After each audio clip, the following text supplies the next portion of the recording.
Dalam video ini, kita akan membahas topik yang menarik seputar sistem pendukung keputusan, mulai dari sejarah perkembangannya, konsep dasar, hingga berbagai metode yang digunakan dalam proses pengambilan keputusan. Pada tahun 1970-an, Michael Scott Morton memperkenalkan konsep sistem pendukung keputusan sebagai sistem berbasis komputer interaktif yang membantu pengambilan keputusan menggunakan data dan model untuk menyelesaikan masalah yang tidak terstruktur. Di tahun 1990-an, konsep data warehousing dan online analytical processing atau OLAP mulai memperluas cakupan dari sistem pendukung keputusan, sehingga memungkinkan analisis data lebih mendalam untuk pengambilan keputusan yang lebih baik. Dari konsep awal hingga teknologi canggih saat ini, sistem pendukung keputusan terus beradaptasi dan berkembang untuk mendukung pengambilan keputusan yang lebih efektif.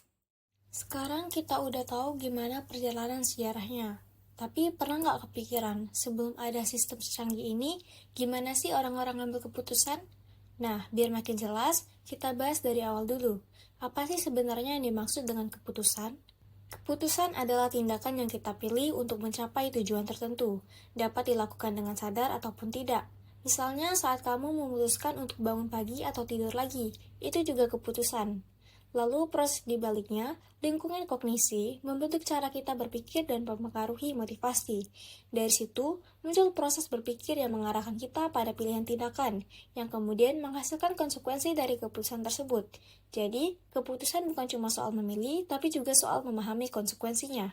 Kemudian, bagaimana sih cara membuat keputusan yang lebih efektif, apalagi untuk masalah yang kompleks?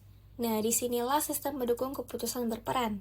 Secara sederhana, sistem pendukung keputusan atau Decision Support System adalah sistem berbasis komputer yang membantu seseorang atau organisasi membuat keputusan, terutama saat situasinya rumit atau informasinya tidak lengkap. Jadi, SPK berfungsi sebagai asisten digital yang membantu kita mempertimbangkan berbagai pilihan sebelum mengambil keputusan. Dulu, orang harus menghitung dan menganalisis data secara manual. Prosesnya panjang dan rawan kesalahan. Tapi sekarang, komputer bisa melakukannya dengan lebih cepat dan akurat. Cukup masukkan data yang diperlukan, dan sistem akan membantu menyajikan solusi terbaik. Dengan bantuan SPK, keputusan yang tadinya terasa sulit bisa jadi lebih mudah dan efisien. Biar makin paham, beberapa ahli juga punya definisi khusus tentang SPK. Turban menyatakan SPK adalah sebuah sistem informasi berbasis komputer yang interaktif, fleksibel, dapat diadaptasikan, dan dikembangkan secara khusus untuk mendukung solusi masalah manajemen yang tidak terstruktur untuk peningkatan pengambilan keputusan yang lebih baik. Sementara itu, Raymond menyebutkan bahwa SPK adalah sebuah sistem yang menyediakan kemampuan dalam penyelesaian masalah dan komunikasi untuk permasalahan yang bersifat semi-terstruktur. Jadi, setelah kita tahu apa itu sistem pendukung keputusan, sebenarnya apa sih tujuan utama dari SPK ini? Kenapa penting banget buat digunakan, terutama dalam situasi kompleks? Ada beberapa tujuan utama dari SPK yang perlu kamu tahu. Yang pertama, membantu manajer dalam membuat keputusan. Kedua, memberikan pertimbangan dan analisis. Ketiga, meningkatkan efisiensi keputusan. Keempat, menghemat waktu dan biaya lewat komputasi cepat tanpa ribet manual. Kelima, membantu mengevaluasi opsi terbaik dengan risiko paling kecil lewat analisis data. SPK punya manfaat yang nggak bisa dianggap remeh, apalagi dalam dunia bisnis yang serba cepat kayak sekarang. Adapun beberapa manfaat utama dari SPK, yang pertama, memecahkan masalah kompleks dengan solusi yang lebih jelas. Kedua, respon cepat dan fleksibel terhadap perubahan data secara real-time. Ketiga, memungkinkan uji coba berbagai strategi tanpa risiko nyata. Keempat, memberikan sudut pandang baru melalui analisis data mendalam. Kelima, meningkatkan efektivitas dan produktivitas lewat keputusan yang lebih baik. Sistem pendukung keputusan memiliki beberapa tahapan. Ada 4 tahapan yang harus kita pahami untuk membuat keputusan. Yang pertama adalah tahapan pemahaman. Tahapan ini adalah pemahaman masalah atau kita menganalisis permasalahan di situasi tertentu. Misalnya, ketika kita menentukan apakah harus membeli laptop atau mungkin kita bisa memakai yang lama, maka kita bisa mengecek spesifikasi laptop kita yang lama dengan harga laptop baru dan kebutuhan ke depannya. Yang kedua ada tahapan perencanaan. Nah, setelah kita memahami masalahnya, kita masuk ke tahapan perencanaan. Nah, di tahap ini kita mencari beberapa alternatif solusi yang mungkin bisa jadi itu solusi terbaik. Nah, misalnya jika kita laptop lama masih bisa dipakai dengan upgrade RAM, nah itu bisa jadi pilihan selain beli yang baru. Yang ketiga ada tahapan pemilihan. Nah, setelah ada beberapa pilihan, kita masuk ke tahapan pemilihan solusi terbaik. Di sini kita membandingkan pilihan berdasarkan kriteria tertentu. Misalnya, jika budget kita terbatas, kita hanya bisa mengupgrade RAM laptop saja. Nah, maka itu bisa jadi keputusan yang lebih baik daripada membeli laptop baru. Yang ketiga adalah implementasi. Nah, di sini tahapan implementasi yaitu menjalankan keputusan yang sudah kita ambil sebelumnya. Nah, kalau akhirnya kita memilih upgrade laptop, maka langkah selanjutnya adalah membeli RAM dan memasangnya daripada membeli laptop baru. Setelah memahami tahapan dalam sistem pendukung keputusan, sekarang kita akan membahas komponen utama yang menyusunnya. SPK terdiri dari 4 komponen yang saling mendukung untuk menghasilkan keputusan yang lebih tepat. Komponen pertama adalah manajemen data. Data dikumpulkan dari berbagai sumber, disimpan dan dikelola dalam database manajemen sistem atau DBMS. Ini memastikan informasi yang digunakan akurat dan relevan. Manajemen data memiliki beberapa elemen utama seperti DSS database, DBMS, data directory, dan query facility. Selanjutnya ada manajemen model. Komponen ini mengolah data dengan berbagai model analisis seperti statistik dan model kuantitatif, sehingga sistem memiliki kemampuan menganalisa dan dapat menghasilkan hasil yang lebih mendalam, terstruktur, dan dapat digunakan sebagai dasar dalam pengambilan keputusan. Manajemen model terdiri dari beberapa elemen penting seperti model base manajemen sistem, modeling language, model directory, dan model execution. Setelah itu, hasil analisis diproses dalam manajemen pengetahuan. Komponen ini memberikan intelijensi untuk memperbesar pengetahuan si pengambil keputusan dan mengombinasikan informasi tambahan, pengalaman, serta kecerdasan buatan untuk meningkatkan akurasi keputusan yang dihasilkan. Terakhir, ada manajemen antarmuka. Di sini, pengguna dapat berinteraksi dengan sistem, melihat hasil analisis, serta memberi input tambahan sebelum mengambil keputusan akhir. Setelah membahas berbagai komponen dalam sistem pendukung keputusan, selanjutnya kita akan membahas karakteristik utama SPK dan peran pentingnya dalam pengambilan keputusan. Untuk memahami sistem pendukung keputusan, kita harus mengetahui karakteristiknya. Karakteristik sistem pendukung keputusan menunjukkan bahwa sistem ini mampu menangani masalah yang bersifat semi-struktur maupun tidak terstruktur. Selain itu, sistem pendukung keputusan juga memberikan dukungan bagi para manajer di semua level, baik secara individu maupun dalam kelompok. Selain itu, keputusan yang diambil dapat saling mempengaruhi atau dilakukan secara berurutan, dengan dukungan di setiap tahap proses pengambilan keputusan dan berbagai metode yang digunakan. Karakteristik lainnya yaitu memiliki sifat yang adaptif, fleksibel, mudah digunakan, serta efektif, sehingga dapat dikendalikan dan dikembangkan dengan berbagai sumber data. Selain itu, sistem ini memiliki kemampuan pemodelan dan analisis yang baik, serta akses data yang cepat dan efisien. Fleksibilitasnya juga memungkinkan sistem ini digunakan dalam berbagai bentuk, baik sebagai sistem standalone, terintegrasi, maupun berbasis web, sehingga dapat disesuaikan dengan kebutuhan si pengguna. Dalam dunia yang penuh dengan data dan keputusan kompleks, sistem pendukung keputusan hadir untuk membantu pengambilan keputusan yang lebih cepat dan akurat. Namun seperti teknologi lainnya, SPK memiliki kelebihan dan kekurangan yang perlu dipahami. Salah satu keunggulan utama SPK adalah kemampuannya dalam menghasilkan solusi dengan cepat dan andal, serta membantu pengambil keputusan memahami berbagai alternatif yang tersedia. Sehingga SPK juga dapat meningkatkan keyakinan dalam pengambilan keputusan. Meskipun canggih, SPK memiliki keterbatasan dalam meniru intuisi, kreativitas, dan pengalaman manusia, serta tidak dapat menghadapi situasi tidak terduga karena keputusannya yang hanya didasarkan pada data, model, dan aturan yang telah dirancang sebelumnya. Selain itu, agar tetap relevan dan akurat, SPK memerlukan pemeliharaan serta pembaruan secara berkala. Dengan memahami kelebihan dan kekurangan SPK, kita bisa menggunakannya secara lebih efektif sesuai dengan kebutuhan sambil menyadari batasannya. Nah, dalam dunia nyata, tidak semua masalah memiliki jenis keputusan yang sama. Ada masalah yang membutuhkan solusi terbaik, ada yang penuh risiko, dan ada juga yang tidak memiliki kepastian. Nah, untuk itu, sistem pendukung keputusan mengklasifikasikan masalah dalam beberapa kategori. Yang pertama, ada optimasi. Optimasi yaitu mencari solusi terbaik dari berbagai pilihan yang ada. Contohnya, ketika kita memilih desain yang paling kuat dengan yang biaya paling rendah atau menentukan parameter terbaik dalam simulasi desain tersebut. Yang kedua, ada di bawah risiko. Nah, di sini keputusan dibuat berdasarkan data dan probabilitas tertentu. Misalnya, menentukan material terbaik untuk proyek teknik dengan mempertimbangkan risiko kegagalan dalam berbagai kondisi cuaca. Yang ketiga, ada di bawah ketidakpastian. Kalau di bawah ketidakpastian, kita mengambil keputusan tanpa data pasti. Contohnya, mengembangkan teknologi baru dalam bidang energi terbarukan. Tapi, tidak ada data historis yang lengkap. Kemudian ada multi kriteria sistem keputusan di bawah kepastian. Nah, klasifikasi ini mempertimbangkan beberapa faktor dengan kondisi yang pasti. Misalnya ketika kita melihat sensor terbaik untuk sistem IoT berdasarkan akurasi dan konsumsi daya dan harga. Yang kelima ada multi kriteria sistem keputusan di bawah risiko dan ketidakpastian. Keputusan ini mempertimbangkan banyak faktor dalam kondisi yang tidak pasti. Misalnya, memilih teknologi AI untuk memprediksi efisiensi mesin dalam industri yang terus berkembang. Yang keenam ada terdistribusi. Nah, sistem terdistribusi itu sistem keputusan yang dibuat oleh beberapa entitas di lokasi berbeda. Contohnya, ketika proyek penelitian yang mengumpulkan data dari berbagai laboratorium di seluruh dunia. Dalam pengambilan keputusan, kita sering dihadapkan pada berbagai pilihan dengan beragam pertimbangan. Oleh karena itu, diperlukan metode yang tepat untuk menentukan keputusan dalam menyelesaikan masalah tertentu. Metode Analytical Hierarchy Process atau AHP merupakan salah satu teknik dalam sistem pengambilan keputusan yang digunakan untuk menganalisis berbagai alternatif berdasarkan beberapa kriteria. Metode ini bekerja dengan membandingkan setiap kriteria dan alternatif secara berpasangan, lalu memberikan bobot berdasarkan tingkat kepentingannya. Dengan pendekatan ini, keputusan dapat dibuat secara lebih terstruktur dan objektif.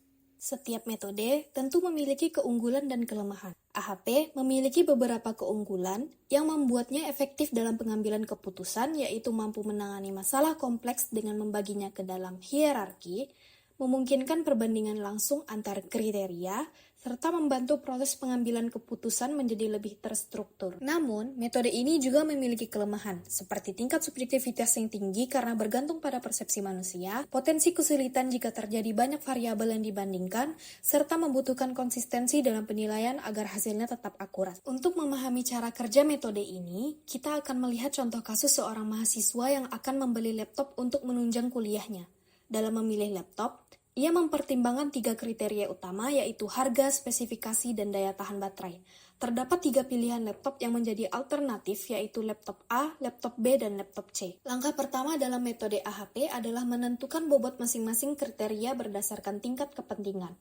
Dalam kasus ini, mahasiswa menganggap bahwa spesifikasi adalah faktor paling penting, diikuti oleh daya tahan baterai, dan terakhir harga. Selanjutnya, mahasiswa membandingkan setiap laptop berdasarkan kriteria yang telah ditentukan. Setelah dilakukan perhitungan menggunakan metode AHP, yaitu melakukan perbandingan, laptop B memperoleh skor tertinggi.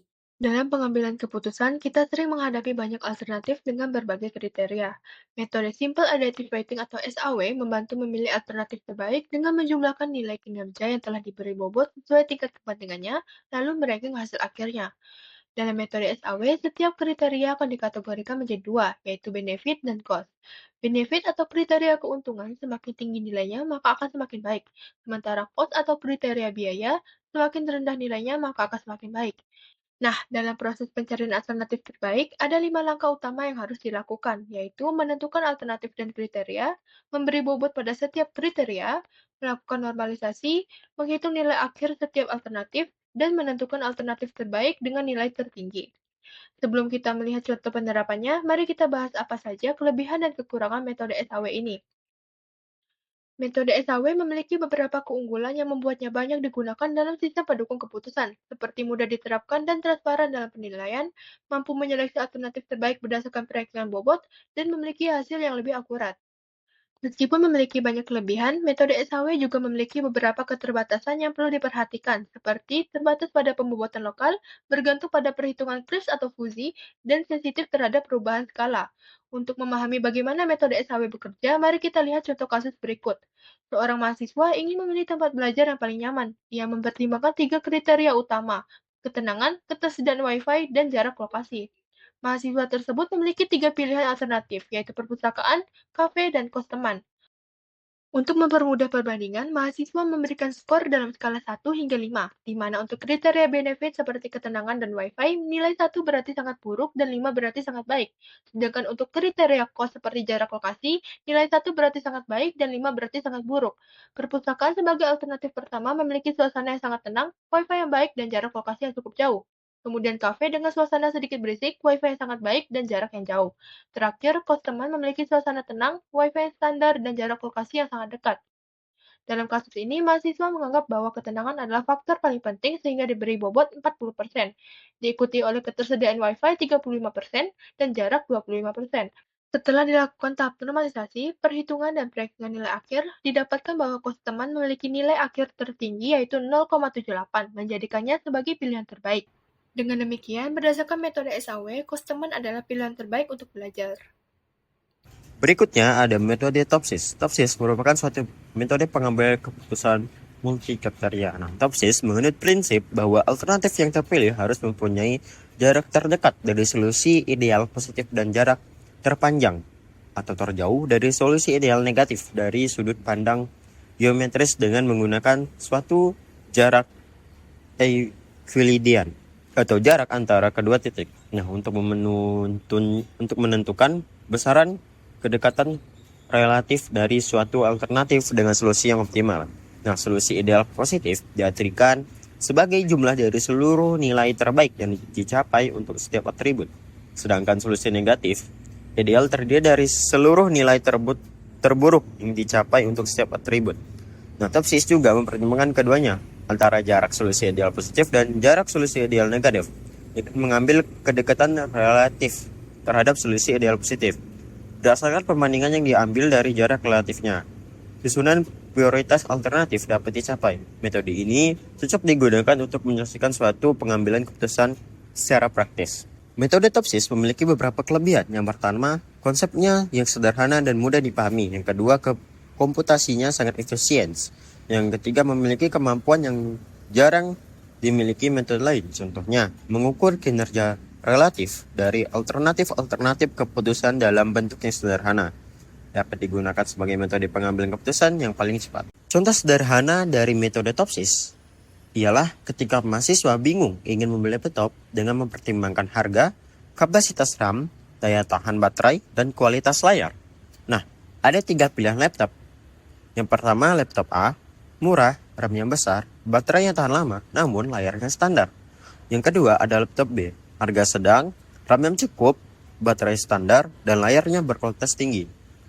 Yang ketiga adalah laptop C, mahal, RAM-nya besar, baterai tahan lama, layarnya berkualitas tinggi. Nah, dengan metode TOPSIS, setiap kriteria dinormalisasikan dan dihitung terhadap solusi yang paling ideal. Nah, hasilnya menunjukkan laptop B sebagai pilihan terbaik karena memiliki harga yang cukup murah dan RAM-nya cukup, serta baterainya standar, serta layarnya yang berkualitas tinggi.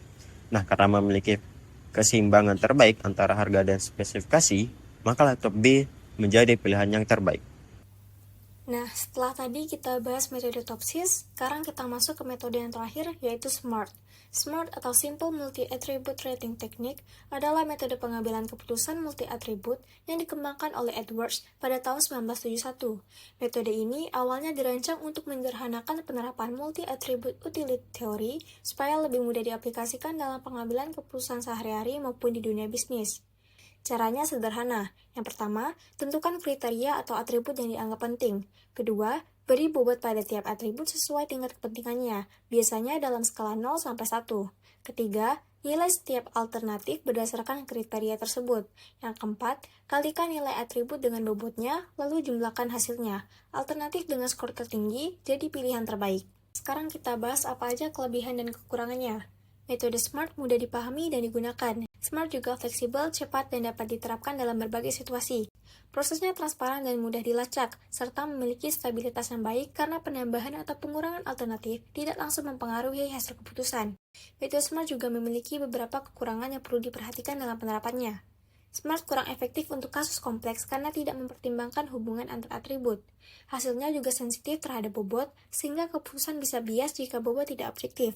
Selain itu, pendekatannya yang linear dan sederhana membuatnya kurang optimal untuk menganalisis atribut yang saling berpengaruh. Jadi, SMART cocok untuk pengambilan keputusan yang tidak terlalu kompleks tapi butuh pertimbangan dari berbagai faktor. Biar makin paham, berikut contoh kasus sederhana yang dapat diselesaikan menggunakan metode SMART. Bayangin kamu lagi cari smartphone dan kamu punya 3 pilihan. HP A, harga murah, kamera bagus, baterai standar. HP B, harga sedang, kamera biasa, baterai awet. HP C, harga mahal, kamera terbaik, baterai tahan lama. Kriteria yang kamu pakai untuk harga, bobotnya 0,5 karena kamu pengen hemat. Untuk kamera, bobotnya 0,3, penting buat dokumentasi. Baterai, bobotnya 0,2, lumayan penting tapi bukan prioritas utama. Setelah kamu nilai, hasil akhirnya sebagai berikut. Dari tabel tersebut, dapat dilihat bahwa HPA mempunyai skor tertinggi. Jadi, itulah pilihan terbaik menurut metode SMART.